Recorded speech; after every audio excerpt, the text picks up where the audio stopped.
మేఘంలా తేలింది. Hi friends, so ఈ విధంగా లిరిక్స్ వీడియో అనేది ఎలా క్రియేట్ చేసుకోవాలి మీకు నచ్చిన సాంగ్ తోటి అనేది వీళ్ళు కంప్లీట్గా నేను ఎక్స్ప్లెయిన్ చేస్తాను. సో ఫ్రెండ్స్, వీడియోని స్కిప్ చేయకుండా ఎండ్ వరకు చూడండి. వీడియో నచ్చితే దయచేసి ఒక లైక్ చేసి అలాగే మన ఛానల్ని కూడా సబ్స్క్రైబ్ చేసి పక్కనే ఉన్న బెల్ ఐకాన్ని క్లిక్ చేసుకోండి.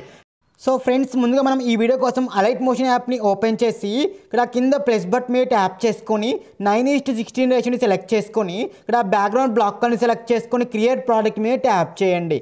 సో తర్వాత కింద ప్లస్ బటన్ మీద ట్యాప్ చేసుకొని ఆడియో అనే ఆప్షన్లోకి వెళ్ళేసి మీకు నచ్చిన సాంగ్ని బ్యాక్గ్రౌండ్లో యాడ్ చేసుకోండి. సో నేను ఎగ్జాంపుల్ ఒక సాంగ్ అయితే కనుక యాడ్ చేశాను. సో విధంగా యాడ్ చేసుకున్నాక ఇలా వైట్ని ఇలా స్టార్టింగ్ దగ్గరే ఉంచేసుకొని సో సాంగ్ని ప్లే చేస్తూ సాంగ్లో మనకు ఫస్ట్ లిరిక్ ఎక్కడైతే ఎండ్ అవుతుందో అక్కడ ఇలా వైట్ చేసుకొని అక్కడ ఒక మార్కింగ్ ఇచ్చేసుకోండి. సేమ్ అలా సాంగ్ని ప్లే చేస్తూ మనకు నెక్స్ట్ సెకండ్ లిరిక్ అనేది ఎక్కడైతే ఎండ్ అవుతుందో అక్కడ ఇలా వైట్ ఉంచేసుకొని అక్కడ ఒక మార్కింగ్ ఇచ్చేసుకోండి. సేమ్ ఇదే విధంగా మనకు లిరిక్స్ అనేవి ఎక్కడెక్కడ చేంజ్ అవుతున్నాయో అక్కడ ఇలా మార్కింగ్స్ అయితే కనుక ఇచ్చేసుకోవాలి. సాంగ్ ఎండ్ వరకు కూడా ఇదే విధంగా మీరు మార్కింగ్స్ అయితే కనుక ఇచ్చేసుకోండి. ఇలా అన్ని మార్కింగ్స్ ఇచ్చేసుకున్న తర్వాతకి ఇలా స్టార్టింగ్ వచ్చేసేయండి. సో విధంగా స్టార్టింగ్ వచ్చేసినాక సాంగ్ వినండి ఒక్కసారి. సో ఇలా సాంగ్ విన్నాక ఇలా వైట్ ఇలా స్టార్టింగ్ దగ్గరే ఉంచేసుకొని కింద ప్లస్ బటన్ మీద ట్యాప్ చేసుకొని టెక్స్ట్ అనే ఆప్షన్లోకి వచ్చేసి మీకు సాంగ్లో ఫస్ట్ లిరిక్ ఏమొస్తుంది అది మీరు ఇలా టైప్ చేసుకోండి. సో టైప్ చేసుకున్నాక ఆ టెక్స్ట్ మిడిల్లోకి వచ్చేలా పైన ఆప్షన్ మీద ట్యాప్ చేసుకోండి. సో ట్యాప్ చేసుకున్నాక ఇక్కడ పైన మనకు సైజ్ ఉంది కదా, టెక్స్ట్ సైజ్ నేను ఒక 24 అయితే కనుక ఇచ్చేస్తున్నాను. అదేవిధంగా ఇక్కడ ఫాంట్ వచ్చేసి సో చెక్కీ ర్యాబిట్ అనే ఫాంట్ని సెలెక్ట్ చేస్తున్నాను. అదే ఇక్కడ టెక్స్ట్ కలర్ ఉంది కదా, ఇక్కడ కలర్ వచ్చేసి మీరు బ్లాక్ కలర్ని సెలెక్ట్ చేసుకోండి. మనం బ్యాక్గ్రౌండ్లో బ్లాక్ ఇచ్చాం కాబట్టి ఇక్కడ కూడా బ్లాకే సెలెక్ట్ చేసుకోవాలి. సో విధంగా సెలెక్ట్ చేసుకున్నాక రైట్ టిక్ మీద ట్యాప్ చేసుకోండి. సో ఈ యొక్క లిరిక్ మనకు ఫస్ట్ లిరిక్ ఎక్కడ ఎండ్ అవుతుంది అక్కడ మనం ఇచ్చిన మార్కింగ్ వరకు ఇలా కట్ చేసుకోవాలి. సో లిరిక్ కనపడదు కానీ మనకైతే యాడ్ అయిపోయింది. సో ఇలా వైట్ని ఇలా స్టార్టింగ్ దగ్గరే ఉంచేసుకొని కింద ప్లస్ బటన్ మీద ట్యాప్ చేసుకోండి. ఇక్కడ మనకు షేప్స్ అనే ఆప్షన్లో సర్కిల్ షేప్ ఉంది కదా, దాన్ని సెలెక్ట్ చేసుకొని ఇక్కడ కలర్ అండ్ ఫిల్ అనే ఆప్షన్లో వైట్ కలర్ని సెలెక్ట్ చేసుకోండి. సెలెక్ట్ చేసుకున్నాక ఇలా బ్యాక్ వచ్చేసుకొని సో కింద మూవ్ అండ్ ట్రాన్స్ఫార్మ్ అనే ఆప్షన్లో ఇక్కడ జూమ్ ఆప్షన్లో మీకు ఆ సర్కిల్ షేప్ ఎంత జూమ్ కావాలి సో అంతవరకు ఇలా జూమ్ చేసుకోండి. సో నేను ఒక 270 వరకు ఇలా జూమ్ చేస్తున్నాను. సో మీకు ఎంతవరకు కావాలనుకుంటే అంతవరకు ఇలా జూమ్ చేసుకోండి ఆ సర్కిల్ షేప్ని. సో నేను ఒక 270 వరకు ఇలా జూమ్ చేశాను. సో విధంగా జూమ్ చేసుకున్నాక మనకు ఫస్ట్ లిరిక్ ఎక్కడైతే ఎండ్ అవుతుందో అక్కడ ఎగ్జాక్ట్గా ఎండ్ అయ్యేలా కట్ చేసుకోండి.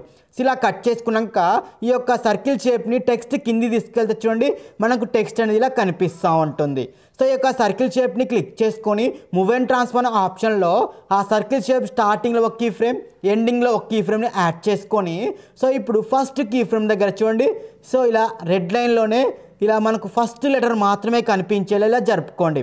సో విధంగా జరుపుకొని చూడండి ఇప్పుడు మనకు ఆటోమేటిక్గా ఇలా మూవింగ్ అయినట్టుగా కనపడతా ఉంటుంది. ఆ మూవింగ్లో ఇలా లిరిక్స్ అనేవి చూడండి ఇలా కనిపిస్తూ ఉంటుంది. సో చూడటానికి ఇలా మనకు ఒక యానిమేషన్ లాగా కనపడతా ఉంటుంది. సో ఇది మనకు ఫస్ట్ లిరిక్ టోటల్గా కంప్లీట్ అయిపోయింది. సో ఈ రెండు టెక్స్ట్లను కూడా ఈ విధంగా సెలెక్ట్ చేసుకొని లేయర్ అనే ఆప్షన్కి వెళ్ళి కాపీ చేసుకోండి. సో మనకు సెకండ్ లిరిక్ ఎక్కడైతే వస్తుందో అక్కడ ఇలా రెడ్ లైన్ ఇలా వైట్ ఉంచేసుకొని లేయర్ అనే ఆప్షన్కి వెళ్ళి పేస్ట్ టూ లేయర్స్ మీద ట్యాప్ చేసుకోండి. సో మనకు సెకండ్ లిరిక్ ఎక్కడి వరకు వస్తుంది సో ఇక్కడ వరకు వస్తుంది కదా, సో అక్కడ వరకు వీటిని ఎక్స్టెండ్ చేసుకోండి. స్పీడ్ మీటర్లోకి వెళ్ళేసి ఇలా ఎక్స్టెండ్ చేసుకొని చూడండి మనకు సెకండ్ లిరిక్ మార్కింగ్ ఇచ్చిన వరకు ఇలా ఎక్స్టెండ్ అయిపోయినాయి.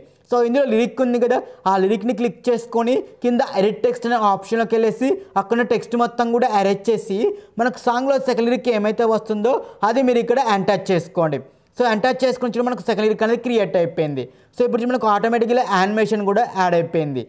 సో మీకు పక్కన ఏమన్నా ఇమోజీ లాంటివి రావాలనుకుంటే కనుక సేమ్ అదే టెక్స్ట్ని క్లిక్ చేసుకొని లేయర్ అనే ఆప్షన్లోకి వెళ్ళేసి డూప్లికేట్ లేయర్ మీద ట్యాప్ చేసుకుని ఇంకో టెక్స్ట్ కాపీ అయింది కదా, సో ఆ కాపీ చేసుకున్న టెక్స్ట్ని క్లిక్ చేసుకొని ఎడిట్ అనే ఆప్షన్లోకి వెళ్ళేసి అక్కడ టెక్స్ట్ మొత్తం కూడా అరేంజ్ చేసి మీకు ఏ పిఎన్జీ అయితే కావాలో ఆ పిఎన్జీని సెలెక్ట్ చేసుకొని ఇలా కలర్ అనే ఆప్షన్లో ట్రాన్స్పరెంట్ కలర్ని సెలెక్ట్ చేసుకుంటే మనకు ఆ క్లౌడ్ ఆ పిఎన్జీ అనేది క్లియర్గా కనపడతా ఉంటుంది.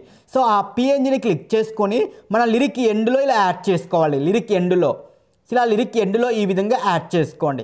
సో విధంగా యాడ్ చేసుకున్నాక సో మనకు టెక్స్ట్ మొత్తం కూడా కనపడలేదు కదా, సో మనం యాడ్ చేసుకున్న సర్కిల్ ఇమేజ్ ఉంది కదా దాన్ని క్లిక్ చేసుకొని మూవ్ అండ్ ట్రాన్స్ఫార్మ్లో ఈ ఎండింగ్ కీ ఫ్రేమ్ కాడ మనకు ఆ పిఎన్జీ కూడా మొత్తం కూడా కనపడేలా ఇలా జరుపుకోవాలన్నమాట. సో ఇలా జరుపుకొని చూడండి ఇప్పుడు మొత్తం కూడా సో ఇలా మనకు ఆ పిఎన్జీ మొత్తం కూడా ఇలా కనపడతా ఉంటుంది. సో ఆ పిఎన్జీ మీకు కొద్దిగా క్లియర్గా కావాలనుకుంటే షాడో ఆప్షన్లో షాడోని కూడా ఎనేబుల్ చేసుకుంటే మీకు ఇంకా క్లియర్గా కనపడతా ఉంటాయి. సో ఈ విధంగా 3 లేయర్స్ కూడా ఇలా సెలెక్ట్ చేసుకొని మనకు థర్డ్ లిరిక్ ఎక్కడైతే వస్తుందో అక్కడ పేస్ట్ చేసుకోండి. సో థర్డ్ లిరిక్ కాడ పేస్ట్ చేస్తే మనకు థర్డ్ లిరిక్ కూడా క్రియేట్ అయిపోతుంది. మరి మనకు ఆ థర్డ్ లిరిక్ ఎక్కడ ఎండ్ అవుతుంది మార్కింగ్ ఇచ్చాం కదా అక్కడే కదా స్పీడ్ మీటర్లోకి వెళ్ళేసి ఇలా కట్ చేసుకోండి. మనం థర్డ్ లిరిక్ ఎక్కడైతే ఎండ్ అవుతుందో అక్కడ ఇలా స్పీడ్ మీటర్లోకి వెళ్ళేసి సో ఈ విధంగా కట్ చేసుకుంటే మనకు ఆటోమేటిక్గా థర్డ్ లిరిక్ కూడా క్రియేట్ అయిపోయింది. సో ఆ థర్డ్ లిరిక్ని క్లిక్ చేసుకొని ఎడిట్ టెక్స్ట్ అనే ఆప్షన్లోకి వెళ్ళేసి అక్కడ టెక్స్ట్ మొత్తం కూడా అరేంజ్ చేసి మనకు సాంగ్లో థర్డ్ లిరిక్ ఏమైతే వస్తుందో అది మీకు రీఎంటర్ చేస్తే కనుక మనకు ఆటోమేటిక్గా థర్డ్ లిరిక్ అనేది క్రియేట్ అయిపోతుంది. సో ఒకవేళ మీరు పిఎన్జీని ఏమన్నా చేంజ్ చేసుకోవాలనుకుంటే కనుక సో అక్కడున్న పిఎన్జీని క్లిక్ చేసుకొని ఎడిట్ టెక్స్ట్ అనే ఆప్షన్లోకి వెళ్ళేసి అక్కడున్న పిఎన్జీని రిమూవ్ చేసి మీకు నచ్చిన పిఎన్జీని యాడ్ చేసుకోండి. సో మనకు ఆ పిఎన్జీ చూడండి పైన కింద కొద్దిగా కట్ అయినట్టుగా వస్తుంది కదా.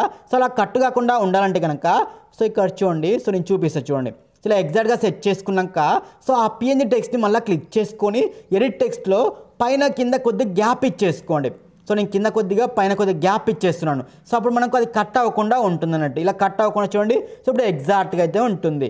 అదే మీరు షాడోని కూడా ఎనేబుల్ చేసుకోండి పిఎన్జీస్కి. సో మీకు క్లియర్గా కనపడతా ఉంటాయి. చూడండి నేను ఫస్ట్ క్లౌడ్ ఇచ్చాను కదా. సో ఆ ఫస్ట్ ఇచ్చిన పిఎన్జీకి కూడా నేను పైన కింద కొద్దిగా గ్యాప్ ఇచ్చాను, లేకపోతే ఆ ఇమోజీకి పైన కింద కొద్దిగా కట్ అయినట్టుగా వస్తుంది. సేమ్ ఇదే విధంగా మీరు అన్ని లిరిక్స్ కూడా ఇలానే క్రియేట్ చేసుకోవాలి. సో ఇలా క్రియేట్ చేసుకున్నాను నేనైతే అన్ని లిరిక్స్ కూడా ఇలానే క్రియేట్ చేసుకొని పైన సేవ్ బటన్ మీద ట్యాప్ చేసుకొని ఏ క్వాలిటీలో కావాలో ఆ క్వాలిటీలో సేవ్ చేసుకోండి. సో ఇలా ఎక్స్పోర్ట్ చేసుకున్నాక మీకు ప్రివ్యూ కూడా నేను చూపిస్తాను. సో ఓకేనా ఫ్రెండ్స్, ఈ విధంగా మీరు లిరిక్స్ వీడియో కనుక ఇలా చాలా ఈజీగా కనుక క్రియేట్ చేసుకోవచ్చు. సో వీడియో నచ్చితే దయచేసి ఒక లైక్ చేసి మన ఛానల్ని సబ్స్క్రైబ్ చేయండి. Thank you.